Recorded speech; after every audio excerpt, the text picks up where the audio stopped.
That gangbang stuff not in me. I'm getting some money. Stiglo, aka chasing money. That's my game. Being dead broke is the root of all evil.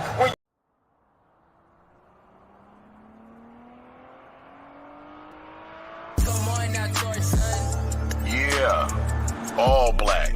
Everything black. Yeah, I'm just saying. Black skin, black woman, black children.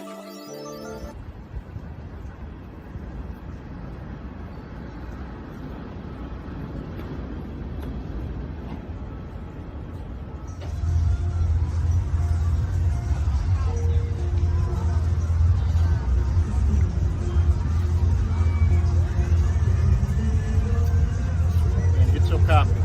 Mandingo Theory. Hey, my people, go ahead and get your book with Mandingo Theory.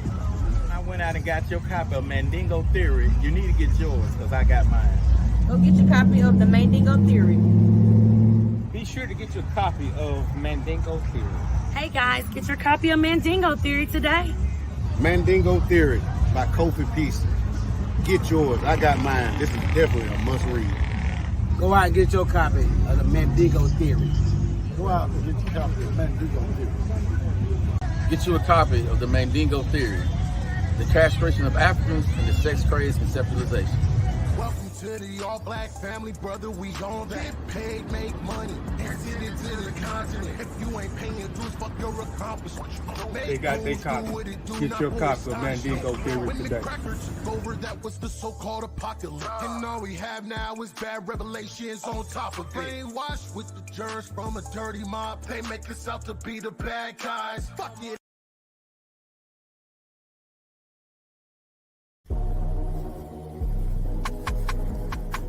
Go get my book, Mandingo Theory, Castration of Africans and the Sex-Crazed Conceptualization. Available now on Same Tree Different Branch Publishing.com. Get your copy today.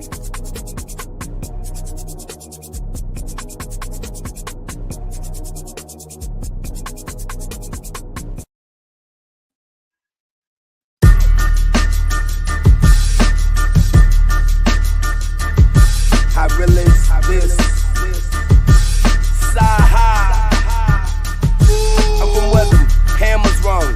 In Atlanta slums, pop a nigga, sit and wait for the ambulance to come. I know if you a shooter, by the way you're handling the gun. Gambling you're done, shells burn like candles in the sun. I'm not a fan of gun violence, nor having a strap, but get popped once, and I swear that you'll be scrambling for one. But our plans was to get funds and skate off the set, so I mixed the kush with the dro to make all my weight stretch. I'm from with a dudes rob and argue all day about who's the best MC, Saha stacking TI while dodging the GBI. My bad, I love GZI, but I'm still the best to ever do it, and I ain't even put a CD out.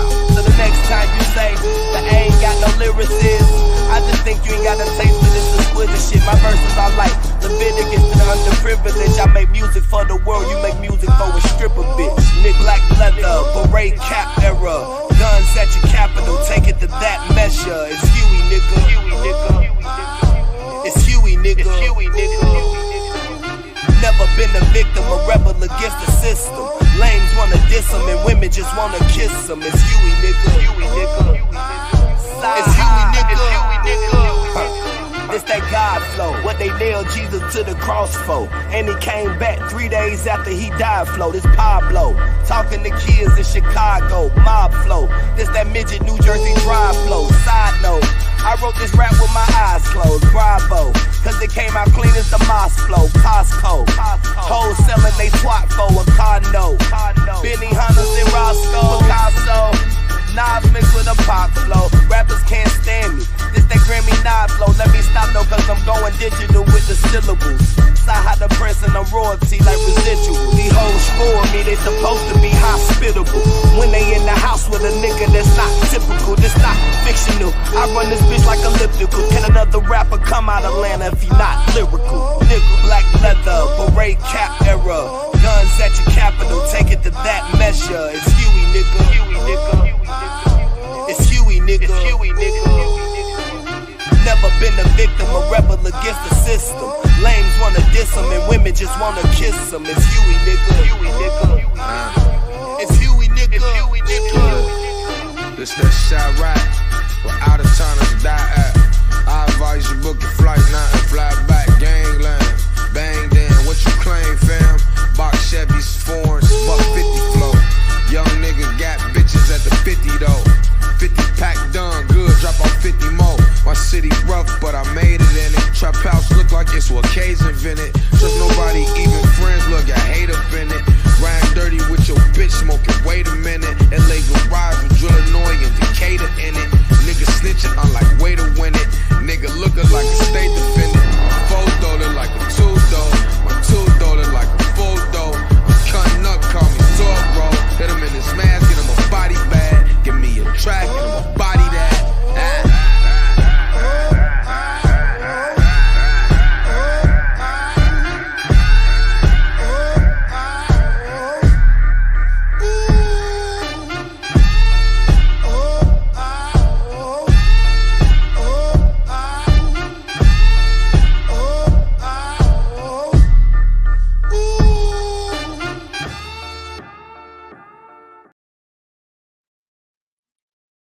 What's good? What's happening? It's your boy Sean P in the place to be. ETM Hotep bringing Sean. Welcome in peace. My name is Sean. Appreciate everybody tapping the COVID Pie Side Research team. Like the show, share the show, tell a friend, we live, man. You know what I'm talking about? Jama and Boca, you know. Lafayette to all my West Africans out there. Yeah. It's Huey. But let me see. All right, so the last show ended abruptly that I did on Science with Sean. I can still go live. I ain't got no strikes or nothing like that. I did edit the video out, so the video is re-uploaded and it plays all the way up until when I was about to stop. So what was about to happen is I was about to stop and start my dialogue regarding a conversation of the last few pieces of evidence that I wanted to bestow upon the people. So instead of re-recording and then trying to attach it to that video and yada, yada, yada, all the editing, I'd rather do a separate show. I ain't did nothing on the channel, get the channel some content and opportunity for us to build on more information. So we got information on Science with Sean, and now we'll have some information on Coffee Pie Side. Now, this won't be the hour and a half show that one is. It's very informative. It's got a lot of stuff in there, and it's got some good questions for avos. However, the sources are always in the description. Now, I know this is it's impromptu. I don't think a lot of people might pop up tonight, but for those of you who might, I'm gonna go ahead and get this. That's here. Sorry, go ahead and get this thing cracking. So, this article was updated on 2013. Don't worry, I'm gonna update you all the way up into at least 2 years ago or whatever. More recent source, but this is the National Conference of State Legislatures, and it talks about tribal sovereignty. Now, tribal sovereignty refers to the right of American Indians. Listen, the right of American Indians and Alaska Natives to govern themselves. The U.S. Constitution recognizes Indian tribes as distinct governments, and they have, with few exceptions, the same powers as federal and state governments to regulate their internal affairs. Sovereignty for tribes includes the right to establish their own form of government, determine membership requirements, and enact legislation and establish law enforcement and court systems.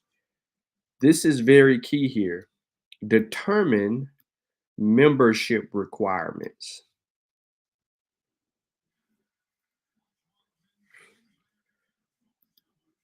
I don't know if y'all can see my screen. You don't have to. But didn't the Native Americans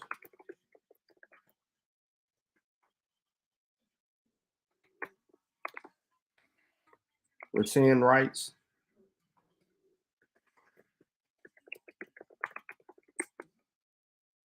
Didn't they do that?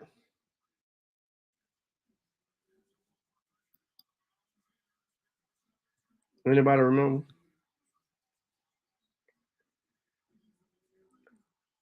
The tribal disenrollment. I think that's what it was called.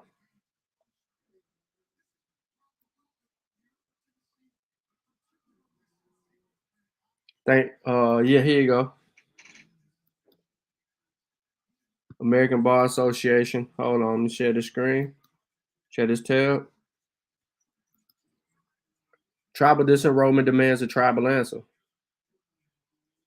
Few topics in Indian law carry more weight or import other issues around tribal membership, including enrollment and disenrollment.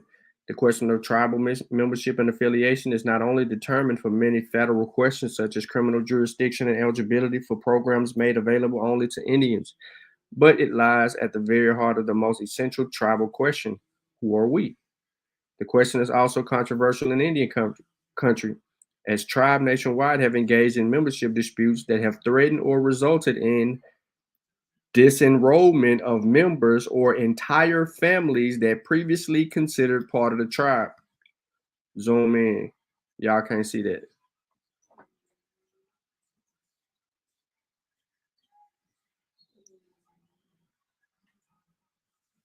This is right around the same time. Look at this. March 2017. This is when the Black Elbows started making a real big push. But at the same time, there's a disenrollment transpiring because they are disenrolling them people whose names was on them dolls rolls. We're going to get into all of that, potentially. Now,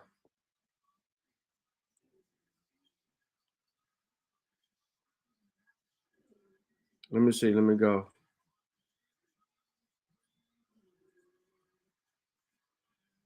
So this whole article speaks about the enrollment, disenrollment process. And I'm not going to get too far into that. I want to kind of stay on where I'm at. So there was 3 historic court cases are often cited with respect to tribal sovereignty. All right, so let's view that. You had the Johnson versus McIntosh in 1823, Cherokee Nation versus George, 1831. Worcester versus Georgia, 1832. These are the 3 cases. To be more specific, we can go from bottom to top. This case involved the application of Georgia state law within the Cherokee Nation. The decision was made that tribes do not lose their sovereign powers by becoming subject to the power of the United States. It also maintained that only Congress has overriding power over Indian affairs and that the state laws do not apply in Indian country. Over the years, several acts of Congress have modified the nation-to-nation relationship between the federal government and Indian tribes. I want you to think about what I'm saying here. If any one of these cases, right, involve Indian people in Indian countries, and part of this stuff allows the Indians to form a government, monitor their own. Look what it say up here. Tribal sovereignty refers to the right of American Indians and Alaska Natives to govern themselves. The U.S. Constitution recognizes Indian tribes as distinct governments, and they have, with a few exceptions, the same powers as the federal and state governments to regulate their internal affairs.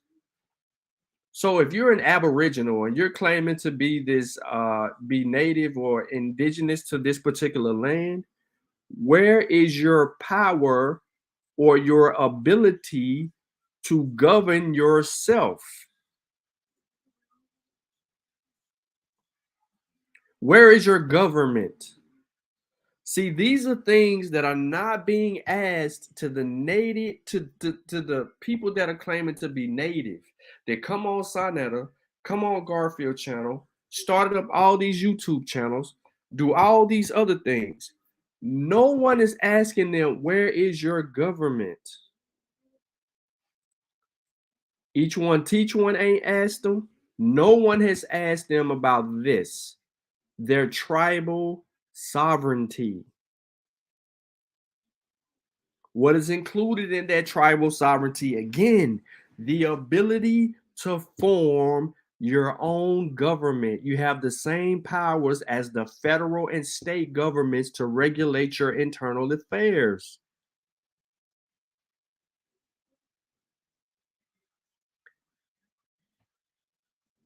So, to continue, over the years, several acts of Congress have modified the nation-to-nation relationship between the federal government and Indian tribes. Passed in 1953, the Public Law 280 provides of 5 states, including, listen to this, the Public Law 280 provides for 5 states, including Minnesota, with the exception of Red Lake Reservation, to assume general criminal and some civil jurisdiction over Indian reservations within the state. Tribes retain limited criminal and general civil jurisdiction. In recent years, some PL 280 states and tribes have worked together to return some of all of this authority back to the tribes. In 1978, the Indian Child Welfare Act establishes procedures states, agencies, and courts must follow in handling Indian child custody matters, creates dual jurisdiction between states and tribes that differs heavily to tribal governments. I'm trying to let y'all know here that these real Indians, these real Aboriginal people that's native to this land, have formed a government and been handling their business for quite some time. Yet, none of these people that we're arguing on the internet have even mentioned this. Not only have they not even mentioned it, none of them don't know shit about it.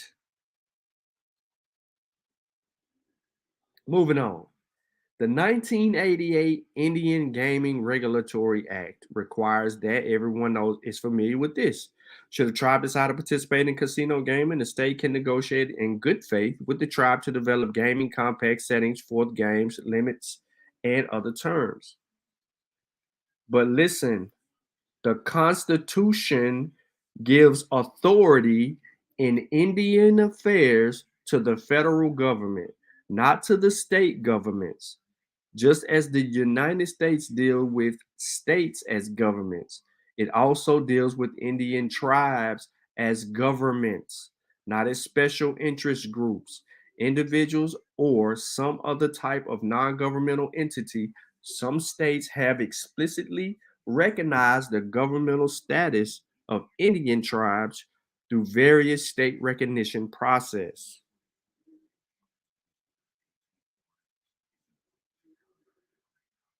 Facts. They are indigenous to the keyboard. That was for real. Because they're not bringing up the sovereignty here. Let me proceed forward. Share this new tab. So in 2021, this article was written by Denise Mary Ordway. She writes in her article, "What's tribal sovereignty and what does it mean for Native Americans?" This is how I know that the people that are claiming to be native to this land ain't even been paying attention to the evidence that's out there that is trying to help the natives.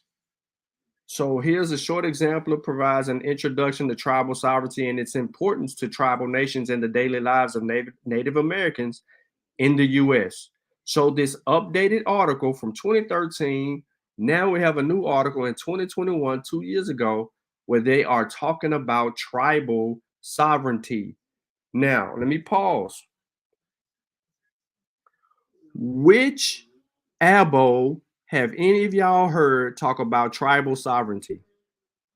Y'all can share where I'm going. He might need these sources in the chat if he want to argue with somebody. Because I haven't heard not one time someone bring up tribal sovereignty. They never try to argue this point because they don't have the evidence to substantiate it. Because guess who they're governed by? These people that's on YouTube that claiming to be indigenous and native are governed by the states. They're not governed by the federal government. They're not governed by the Indians. They have no sovereignty. They black. They claiming to be Native Americans. They get pulled over and go to jail. They gotta deal with the state. They ain't dealing with the federal government, and they damn sure ain't even dealing with the native body, the natives in their internal issues. This is how we know that they're fake. Tribal sovereignty, often viewed as a legal term, sits at the center of almost every issue affecting tribal nations existing within the United States geographical borders. In its most basic sense, tribal sovereignty, the inherent authority of tribes to govern themselves, allows tribes to honor and preserve their cultures and traditional ways. What does it say here? Allows tribes to honor and preserve their cultures and traditional ways of life. Let me zoom in.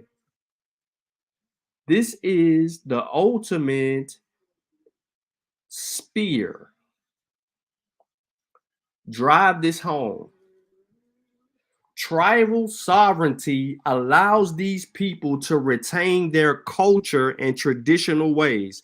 So all the mythology, all their deities, all their staple foods, everything that they were doing for thousands of years before anyone interrupted that, they can continue their way of life and pass down their culture from generation after generation after generation after generation. Meanwhile, our internet Indians get to pretend online as if they're these people and that they have lost their culture. Do y'all remember when they argued that they lost their culture, that they became slaves, and they don't know none of this stuff? Then they claim they're part of these different tribes. Well, guess what? Those specific tribes are still able to practice their culture and traditional ways. So when you talk to me about language, food, music, mythology, artifacts, all of the things that make up a people that they embody in a material culture, the pretendians lie. So now you can call big cap. You have the evidence. Tribal sovereignty allows the Native Americans to live the way that they have always lived before the European came.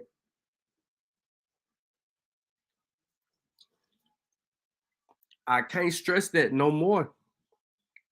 The argument is done. It's done. What are we talking here? What are we talking about? I don't know. I'm not friends with Rob Ball. But if he finna argue with old boy,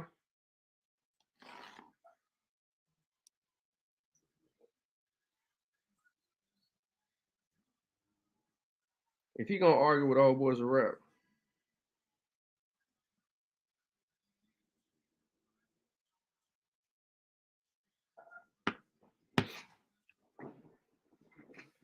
So when they come on and they get to going back and forth and all of that, Rob Bourne got to ask him, okay, sir, well, what's up with your tribal sovereignty? Because according to the federal government, y'all are able to honor and preserve your culture and traditional ways of life, according to tribal sovereignty. So when you say you lost something, how could you lose something? But all the other Native Americans and Indians around this country were able to preserve theirs and continue to practice within a nation within a nation. But let me continue. Tribal sovereignty also is a political status recognized by the federal government, protected by the U.S. Constitution and treaties made generations ago, and upheld by who? The Supreme Court.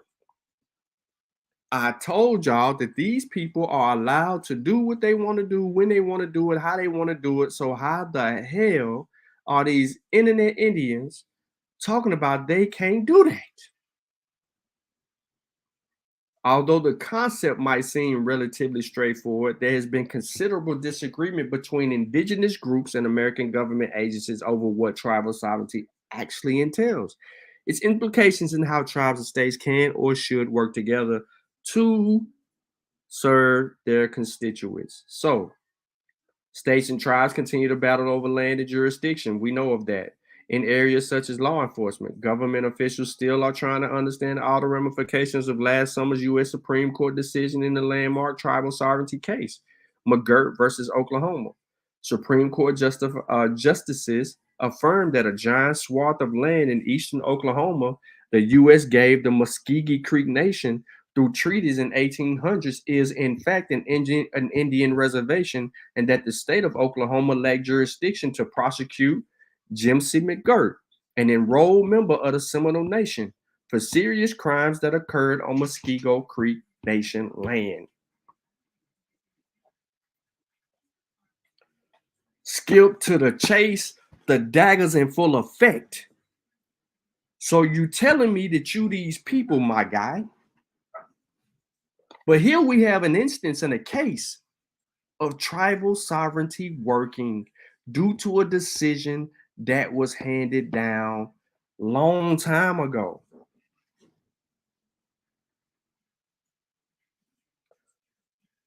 Supreme Court justices affirmed that a giant swath of land in eastern Oklahoma, the U.S. gave Muskogee Creek Nation through treaties in 1800s, is in fact an Indian reservation. Attorneys and policymakers across the country predict the ruling's impact will extend well beyond Oklahoma and criminal prosecutorial matters. Journalists planning to cover these impacts of tribal nations in general should have a basic understanding of tribal sovereignty and its significance to the indigenous people living in the U.S. Below, we provide the important context. We do not intend for this exemplar to be exhaustive, but it is a starting point and the first in a series of tip sheets, explainers, and research roundups well published over a coming year to help journalists improve their coverage of Native Americans. In one next piece, we'll take a much closer look at the McGirt versus Oklahoma. It's worth noting that while federal government officials and documents often refer to indigenous peoples in the U.S. as Indians or American Indians, the Native American Journalists Association has created a guide to indigenous terminology. Toward the button of the piece, we've gathered a variety of resources we think will help the journalists, including links to the academic papers on tribal sovereignty and a new website created by Harvard Project on American Indian Economic Development and Native Nations Center at the University of Oklahoma. Here's some key things journalists should know about tribal sovereignty. I know y'all over here like, I ain't never heard this. We've been arguing with these cats, bro, since 2016, 2017. And not one time in that whole period has anyone brought up tribal sovereignty. Not once. Not one time.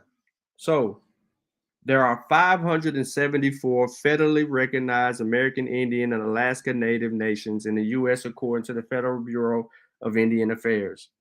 Each is a government entity with its own policies, process, and system of governance. Everybody got their own governing. So you telling me that Chief TP, what was the top shelf, Chief Top Shelf, ain't said nothing about him being sovereign. He didn't talk about his grandmama, great grandmama, auntie, all of them. If he get arrested, he going to jail. He's not going in front of the Native American who govern themselves.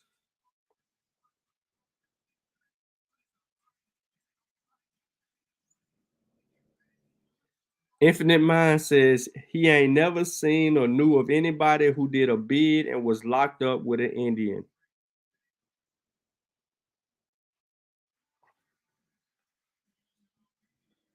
Sovereignty for tribes includes the right to establish their own government. We know that. Determine membership requirements. We know that. Enact legislation and establish law enforcement and court systems according to the National Conference of State Legislatures. Tribes vary in size. The largest in terms of both populations is the Navajo Nation.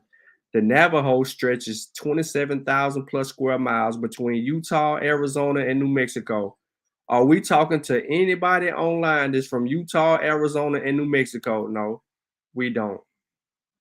As Indian Country Today reports nearly 400,000 tribal members as of May 2021, the Navajo Nation comprehension budget for fiscal year is $1.25 billion. The Augustine Band of Coahuila Indians in California, on the other hand, had just 12 members in late 2019. Tribes set their own rules for who can join, so enrollment criteria may vary from tribe to tribe.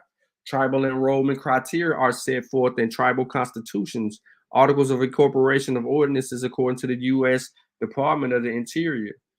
Tribes often require evidence of tribal lineage. Peep game, y'all. Peep game.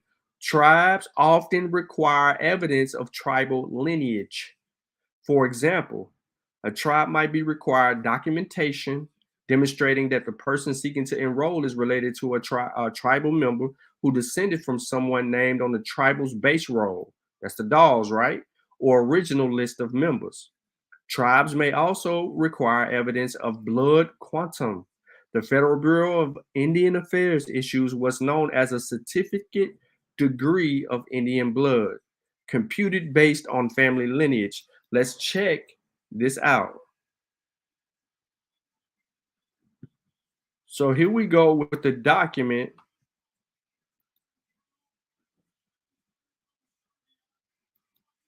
Right? Here's the document. The Bureau of Indian Affairs Certificate of Degree of Indian or Alaska Native Blood Instructions. Here we go. All portions, not some, all portions of the requested for certificate degree of Indian or Alaska Native blood must be completed. You must show your relationship to an enrolled member of a federally recognized Indian tribe, whether it is through your birth mother or father or both. A federally recognized Indian tribe means an Indian or Alaska Native tribe, band, nation, Pueblo, village, or community, which appears on a list of recognized tribes published in the Federal Registry by the Secretary of the Interior. Your degree of Indian blood is computed from lineal ancestors of Indian blood who were enrolled in the federally recognized Indian tribe or whose names appear on the designated base of the rolls of federally recognized Indian tribes. You must give the maiden names of all the women listed on the requested CDIB unless they were enrolled by their married names. A certified copy of the birth certificate is required to establish relationship to a parent enrolled with the federally recognized tribe. If your parent is not enrolled with a federally recognized tribe, a certified copy of your parent's birth or death certificate is required to establish your parent's relationship to an enrolled member of the federally recognized Indian tribes. If your grandparents were not enrolled members of a federally recognized Indian tribe, copy of the death certificate or what birth or death, and who was the child of the enrolled member of the federally recognized Indian required. Copies of both birth certificates, delayed birth certificates, death certificates are obtained from the State Department of Health and Bureau of Vital Statistics in the state where they were born. In cases of adoption, the degree of Indian blood of natural birth parents must be proven. Return your request and support with supported documents. Let me zoom out. Then they got this right here for you. Fill it out. You say you native. You say you these people. Fill this out right here, send it in with all the documentation that they request. Let's see if you get recognized. Let's see if you really who you say you are. And then there's the privacy statements and so on and so forth for that document. Tyson going in. But see, that's the problem with people. They cannot demonstrate and provide evidence of who they say they are. Now, knowledge of treaties is important to tribal coverage. The U.S. Constitution calls treaties the supreme law of the land. Although they were negotiated generations ago, Congress stopped making treaties with tribes in the late 1800s. They remain relevant because they, among other things, outline the property rights and federal protections the U.S. agreed to give tribes in exchange for ceding millions of acres of their homeland. The U.S. acquired much of its land through treaties, which rest at the heart of both the native history and the contemporary tribal life and identity.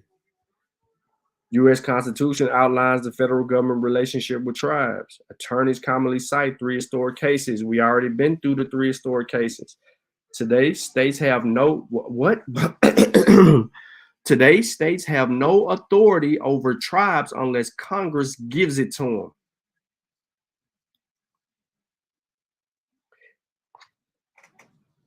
them. Let me clear my throat. There's some additional resources here. We can go back to the McGirt stuff. But like I said before, this is the key to it all. Tribal sovereignty.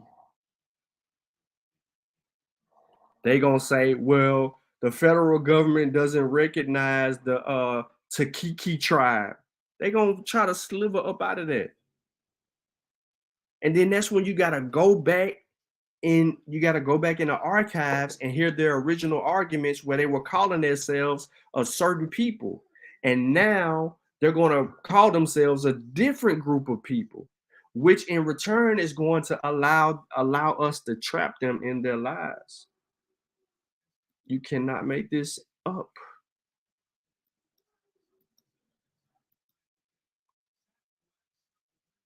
I cannot. So let's take a look at this last source, man, and then we're going to get into what we need to get into. Death to the abos. So what I gave y'all was this source right here, Science, Sovereignty, and the Sacred Text, Paleontological Resources and Native American Rights.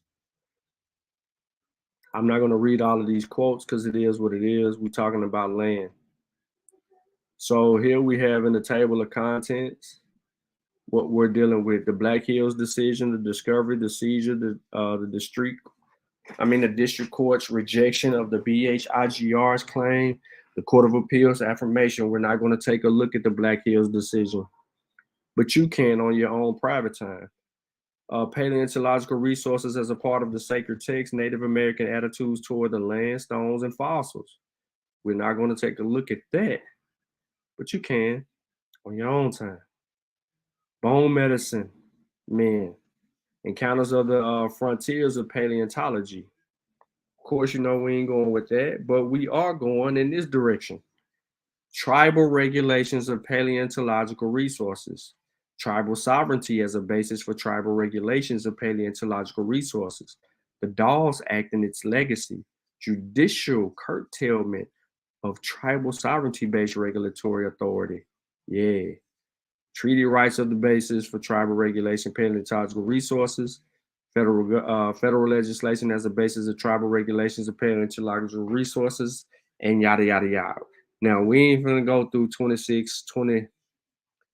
32 pages of information here, but we are going to page 126 because we got to deal with what we got to deal with. Straight up. I'm talking about.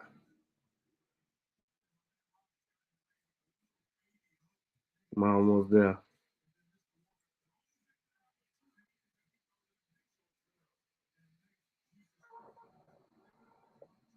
All right, so here we go.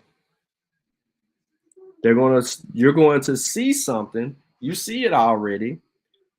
Worcester versus Georgia.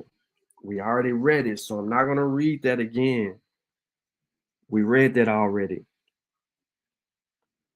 But we're going to go ahead and go to the Dawes Act and its legacy. So in 1887, Congress enacted General Allotment Act, also known as the Dawes Act, which provided for the allotment of tribal land to individual tribal members and the opening of a surplus reservation land to non-Indian settlement. The allotment policy had disastrous effects on tribes and the allottees, and what was repudiated in the Indian Reorganization Act of 1934. Although the IRA prohibited further enrollment allotment of Indian lands, the damage to the Indian land base had already been done. Indian land holdings had decreased from 138 million acres in 1887 to 48 million acres in 1934. The Dawes Act did not terminate the reservations, and consequently the allotted lands, including those of conveyed to non-Indians, remained part of the reservations on which they were located. As a result, the reservation survived the Dawes Act, while tribal control over land, as described by the Chief Justice Marshall in the Worcester versus Georgia, did not. After allotment and its aftermath, many tribes no longer had a right to all land within their territory boundaries. Rather, on many reservations, non-Indian owned land had become interpreted with Indian land, often in checkerboard pattern, a phenomenon that has a significant repercussion on tribal sovereignty in general, and for tribal regulatory authority in particular. So, while Congress undercut tribal control over reservation land through allotment policy and its aftermath, the Supreme Court similar has curtailed tribal regulatory authority at its time of explicit reliance on the alienation of reservation land resulting from the Dawes Act. The curtailment is one aspect of the court's recent efforts to limit tribal sovereignty to authority over tribal members, as opposed to authority over geographic area of the tribe's reservation. The Supreme Court has addressed the issue of tribal regulatory authority in 3 recent cases. Although these cases have recognized tribal regulatory authority over tribal land, they also have established an uncertain framework for examining tribal regulatory authority over non-members of a tribe and non-member land within reservation boundaries. This framework must be examined to analyze the extent of tribal authority to regulate as a part of inherent tribal sovereignty, the excavation and removal of paleontological resources from reservation lands. So in 1981, Montana versus United States, the court considered whether the Crow tribe, y'all ain't heard of them, huh? Had authority on the basis of its inherited sovereignty to regulate hunting and fishing by non-members of the tribe on land owned by non-members within the boundaries of the Crow Reservation. The court held that although the tribe could prohibit or regulate non-member hunting and fishing on land owned by or held in trust of the tribe, its inherited sovereignty did not extend to the regulation of non-member hunting and fishing on non-member land. The court stated a general proposition that inherited sovereign powers over the Indian tribe did not extend to the activities of non-members of the tribe. Let me go back. Because when I told y'all that people would think they will come up with a tribe name and try to say it ain't regular or, ain't recognized, trap them right there. All you got to go do is pull the list up of recognized tribes. They're going to think it's the 5 civilized tribes. But you have a source that actually provides clarity on the tribe you never heard of. The Chow tribe. Who was that? Who was them people? I ain't heard nobody claim them. Now, the court stated a general proposition that the inherent sovereign power of an Indian tribe do not extend to the activities of non-members of the tribe, reasoning that the dependent status of the tribes implicitly had divested them of attributes of sovereignty that involved the relations between the tribe and non-members. The court stated that the exercise of tribal power beyond what is necessary to protect tribal self-government or to control internal relations is inconsistent with the dependent status of the tribes, and so cannot survive without express congressional delegation. The court, however, was willing to recognize that the tribe retains some power over non-members, even on non-members' lands, and identify 2 basic circumstances under which such power is retained. A tribe may regulate through taxation, licensing, or other means the activities of non-members who enter a consensual relationship with the tribe or its members. So I can tax your ass if you come on my land, or this, on any non-member land or member land, we getting you. We want that. A tribe may also retain inherited power to exercise civil authority over the conduct of non-Indians on fee lands within its reservation when they conduct the conduct threatens or has some direct effect of the political integrity, the economic security, or the health or the welfare of the tribe. So you got beef with me. I'm a Native American and I am on my land, and you pull up on me with that static, you can get your issue. You ain't saved by the other side. You getting your issue and ain't nothing gonna happen to us. These circumstances, therefore, were exceptions to the court's general proposition that inherited tribe sovereignty. Do you see it? Tribal sovereignty, the word that we just went over again. Tribal sovereignty. Say it again. Tribal sovereignty does not extend to non-member activities. The court found neither of these exceptions applicable in Montana. So I don't want to read all of that, but you can read it for yourself, because then they go into a whole other case. My point here is this. Why am I even showing this? Is because in these lawsuits and these restrictions, we see tribal sovereignty at work through examples. And we also see how they recognize tribes. And we ain't talking about the 5 civilized tribes. We're talking about tribes we ain't never heard of that are part of this act, and the local government, state government, has no merit over them because they have their own government that is recognized, and then the federal government is the only one that has superseding power.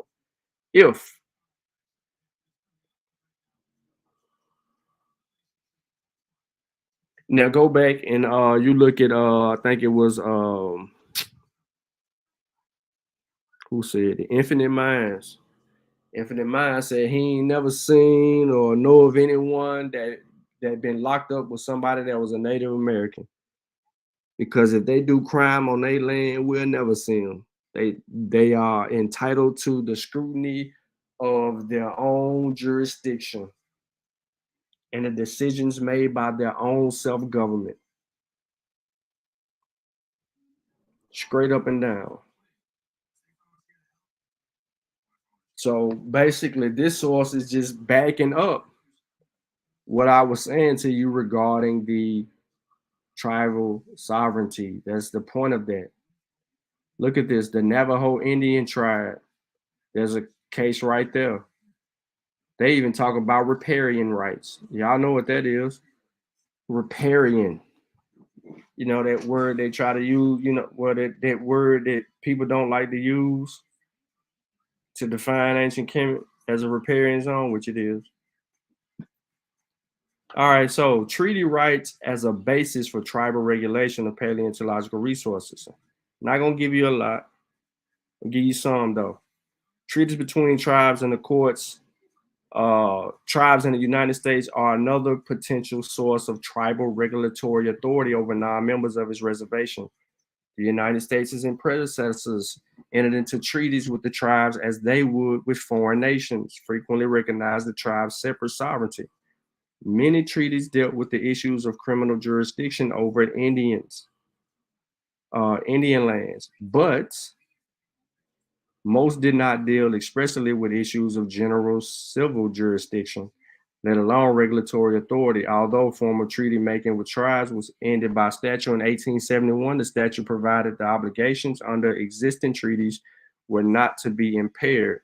Treaties therefore continue to play an important role in the Indian law and continue to be an important source of tribal rights.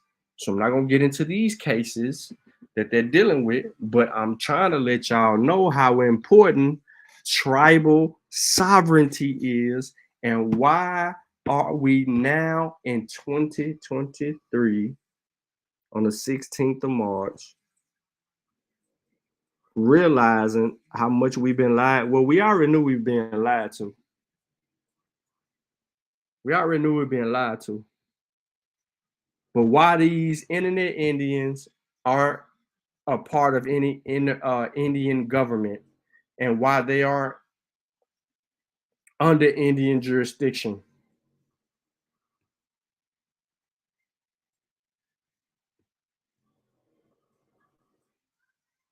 So let me stop sharing.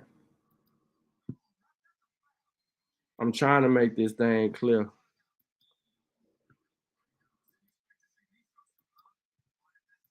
Tribal sovereignty, word of the day. Y'all ain't getting nowhere else. Word of the day, tribal sovereignty.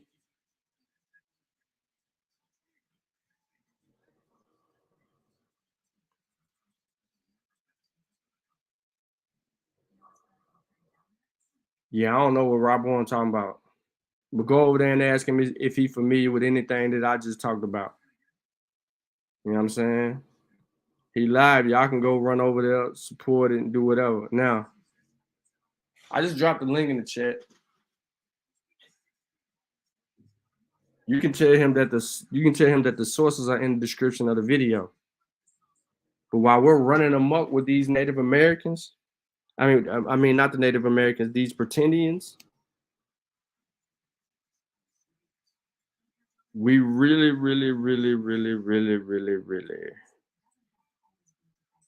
hold up. Yeah, but we only got like I ain't got no shirt. I appreciate it. Sick. Appreciate the outfit though. Street approved clothing. But you ain't give me no. Yeah, I'm missing something, bruh. All right, so there you have it. Let's see what Donna says. Donna says, real talk. I've been on a reservation. They ain't no better off, and they actually mimic us at our worst. They get a few breaks and are placed in a certain area just like you ninjas. But like I'm saying though, man, they have tribal sovereignty, bro. They got things that we ain't seeing the online Indians act like they got. They ain't never brought up tribal sovereignty. They ain't never brought up their government because they ain't got no government. So someone can figure out a way to trap them. We can ask them if they got on the panel, we can ask them, have they ever been incarcerated? And if they say they've been incarcerated, we can ask them, was it state or federal? If they say that it was state, they did state time, then you got them. According to tribal sovereignty, the state can't rule over any wrongdoing that you do. Your tribal sovereignty allows you the ability of your own government to set that situation up. And especially if it's on your own land, ask them dudes where they live. Let's quit playing with them. If we know they live in the hood, bro, and they claiming to be Indians, it's bullshit. Because all of the Indians live on reserved areas for themselves across this country, with the Navajo having the biggest piece of the pie of 21,900 square miles. Right, Keisha. These Negroes live in the damn hood playing Indian. That is not tribal grounds. That is not sovereign lands. Indians have I'm telling you, a set land. And then we go back and we really kill them and we let them know specifically that we also know that they're still able to continue their culture, right? They still able to continue to practice their own culture. They own they can form their own government and determine membership requirements. They're able to do all of that. So why is y'all not able to do any of the things that they are able to do under the laws of the federal government? We ain't even got to get into all of the other stuff. We trap them right where they are. Brother, you live in the hood, the suburbs, or are you on a reservation? I don't live on a reservation, but my mama do. Come on, bro, you lying. My grandmama do. Nah, you still lying. You don't want to tell the truth.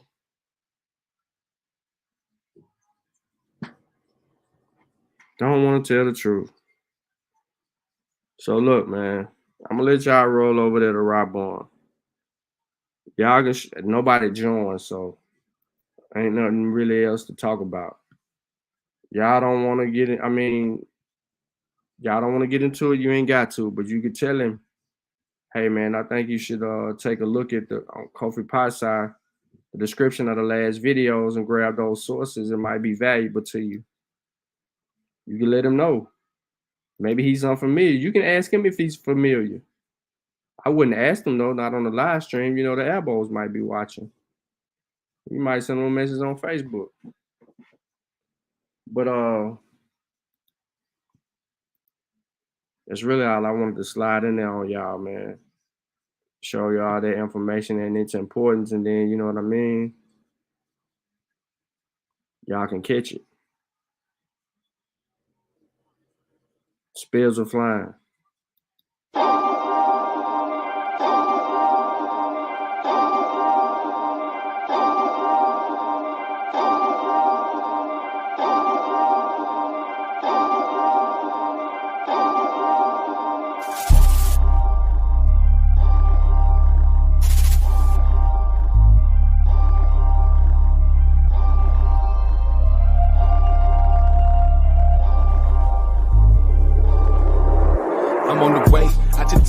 It's in the place where y'all get a share. Niggas gon' hate, do I look like I care? I was dealing with pain, frustrated with life. How many were there? Thanks to the few for staying true. I owe this to you. It all comes with paying your dues. Some couldn't walk a day in my shoes. Light on my feet, never lie in the ass. You hummingbirds can't say you're bumbling word and way out of your class. Oh, do I share your master degrees? Life is a test, every day is a task. Progress to your best, give it all that you have. Rip up the black pillar, paint off the F. Never lose sight of your goals. I made diamonds from doubt. Turn my grief into gold. My destiny was set in stone. They selling ass and selling souls. Hands off Asada, hands off my pocket. You know that chopper, bodies probably rocket blocker. All they heard was bow, bow, bow. Sound like Waka Flocka. Straight to the top about it, ain't no doubt about it. Best believe we on the road. No limit, so we body, chiefing on a whole lot of woe. Number one with a bullet, no. Similarly, boost hit the function, we Hennessy. I feel like 96 Tennessee. Yeah, ho, I'm on they head, fo. Always ignoring the sound. Now I put more in they mouth.